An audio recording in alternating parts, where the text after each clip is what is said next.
Good morning. I'm John Hudson, pastor of the Pilgrim United Church of Christ in Sherburne, Massachusetts, and the writer of Spiritually Speaking, a weekly newspaper column for Gannett Media, and I welcome you to another of my weekly video essays with thoughts about how all of us can lean into and get through these strange and amazing days.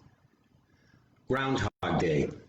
Lately, when I wake up in the morning and roll out of bed and open the shades and walk downstairs and make the coffee and read the news online, well, I've been thinking about how much life these days can kind of feel like the movie Groundhog Day.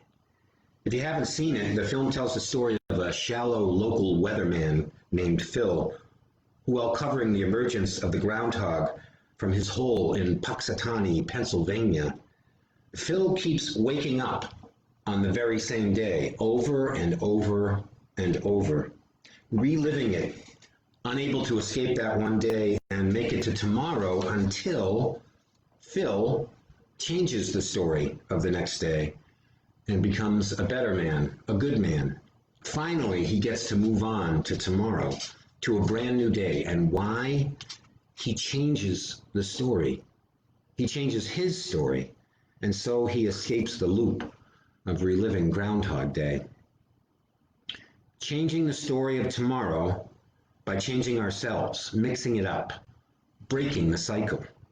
I think one of the hardest parts of life in these COVID days is how much smaller, how much more limited, how much more predictable our lives have become.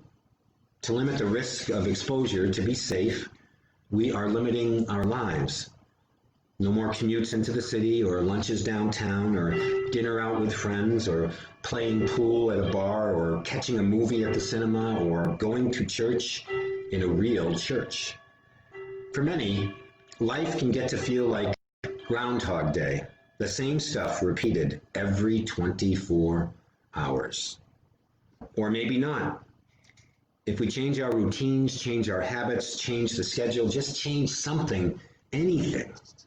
Like yesterday, it was cold and rainy and raw, and normally I might have just continued to sit at my dining room table and zoomed away like a zombie, like every other day.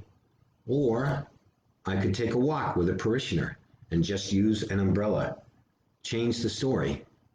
And that's what I did. One of the temptations of living in these often hard times is imagining that the story of every day is already written and we cannot do anything to change it.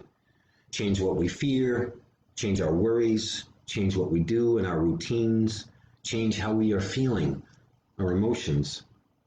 One of the gifts of a strong faith is remembering that every single day, every day is a gift from God, and it is a day whose story has yet to be written. And so our job as recipients of that gift, as ones who received those 24 hours tomorrow, is that we get to decide how we want that tomorrow to be.